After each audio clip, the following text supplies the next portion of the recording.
O meu trabalho foi a avaliação de gomas e emulsificantes nas características de qualidade de pães sem glúten. As doenças relacionadas ao glúten elas são divididas em três grandes grupos.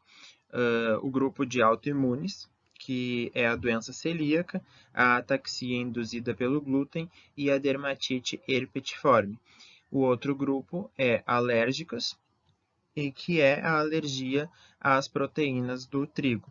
E por último tem o pessoal que não é autoimune e não é alérgicos. Então eles têm a sensibilidade ao glúten não celíaco. Então a indústria, né, ela passa por um grande desafio tecnológico para conseguir chegar nas características sensoriais de um pão com glúten.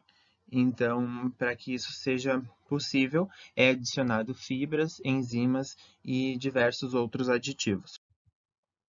Então, o objetivo desse trabalho foi avaliar o efeito de ingredientes substitutos ao glúten individualmente e em conjunto, de modo a determinar aqueles que melhoram, né, as características de textura de pães sem glúten. Então, os materiais utilizados. Então, a formulação padrão ela foi feita à base de farinha de grão de bico, fécula de mandioca e farinha de ervilha.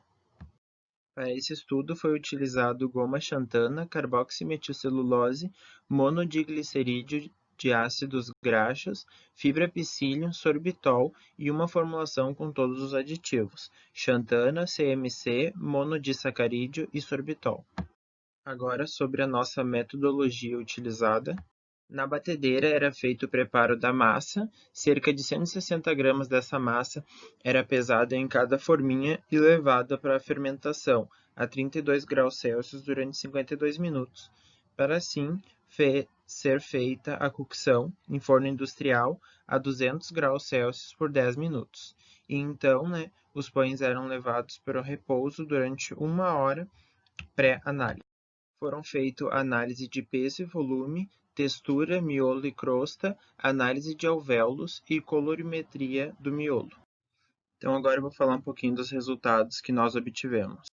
A formulação com xantana 1% foi a que melhor obtivemos volume específico. E com relação ao peso, todos se mantiveram no que diz a literatura. A formulação que melhor trouxe resultados de porosidade foi a com CMC 0,5%. E com relação à densidade, as únicas formulações que deram inferiores foi com sorbitol e a formulação com todos os aditivos. Com relação às cores, todos os pães obtiveram a mesma luminosidade, exceto a formulação com fibra psyllium, que escureceu a massa.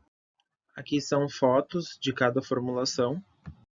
A formulação que menos aumentou de dureza foi a com goma xantana 0,5 e a que maior aumentou a dureza durante os 14 dias foi a formulação com todos os aditivos. A formulação que menos aumentou a dureza da crosta também foi com goma xantana, mas 1% de concentração, e a que maior aumentou a dureza da crosta foi com todos os aditivos. Por fim, concluímos que a goma xantana foi a que melhor trouxe resultados. Além disso, o uso de forma combinada desses aditivos também é eficiente para melhorar as características físicas de pães sem glúten. Fica o meu agradecimento.